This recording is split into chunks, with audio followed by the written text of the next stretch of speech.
Alright everybody, welcome back to Skyway Classics YouTube channel. We're now going for a ride in our 1975 Toyota Land Cruiser.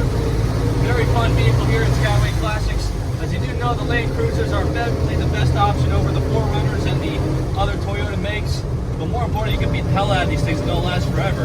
But starting with the one we have here, featuring a yellow exterior, has the off-road style wheels, I like to call them the bullet holes, has a spare tire in the back, open compartments from the back that gives you to the interior, featuring a 4-speed manual. As you can see, we have the GT Grand steering wheel. All of our gauges are stock and actually work, believe it or not.